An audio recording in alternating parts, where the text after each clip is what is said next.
बलौदाबाजार जिला के सुहेला खपराडीह गांव में महत्वाकांक्षी गोधन न्याय योजना के शुभारंभ हुईस, जेमा पूर्व राज्यसभा सांसद छाया वर्मा मुख्य अतिथि रहीस। संगे संग सरपंच उर्मिला ध्रुव, गजेंद्र वर्मा, पूर्व सरपंच विनोद वर्मा के संग खपराडीह के गौठान में गोबर खरीदी ला चालू करे गईस। सबले पहली गोबर तौले के तराजू बाट में उपस्थित नेता और गांव वाला मन हा फूल गुलाल और नारियल फोड़ के पूजा अर्चना करीन। तेखर बाद पूर्व महिला कांग्रेस अध्यक्ष शकुंतला बघमार के लाए गोबर ला खरीद के गोबर खरीदी कार्य चालू करीन।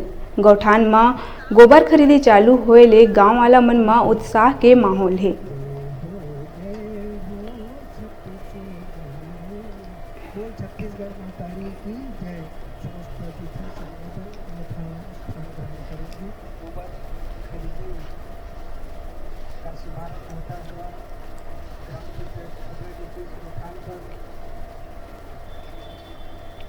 ये छत्तीसगढ़ सरकार की महती योजना है नरवा खुरवा गरवा पारी जी। और जरूर यहाँ पे थोड़ा विलम्ब हुआ है, लेकिन कोई भी योजना लागू होता है तो उसको शुरू होने में टाइम लगता है जी। आज खपराडीह में गोबर खरीदी का शुभारंभ हो रहा है। उस अवसर पर हम सब यहाँ आए हुए हैं जी। और इससे एक तो महिला समूह को सीधा लाभ होगा। 2 रुपए किलो में गोबर बेचेंगे और 10 रुपए किलो में वर्मी कंपोस्ट बेचेंगे जी। वर्मी कंपोस्ट की महत्ता आप सब समझते हैं कि जैविक खेती की ओर हमारा छत्तीसगढ़ प्रदेश अग्रसर हो रहा है और ज्यादा से ज्यादा वर्मी कंपोस्ट डालें, ये हमारी सरकार की योजना है। क्योंकि पिछले 15 सालों में उर्वरक, धान की उर्वरक तो बढ़ी, उर्वरक क्षमता बढ़ी है, धान बढ़ा है उसका, लेकिन उसमें जो पौष्टिक जो उनमें रहते हैं वो सब नष्ट हो गया है। आज के समय में आप लोग देख रहे होंगे पूरे छत्तीसगढ़ के, पूरे भारत में किस तरह से कैंसर की बीमारी और नाना प्रकार की बीमारी असमय मौत लोगों की हो रही है। तो कहीं न कहीं लगता है कि हमारे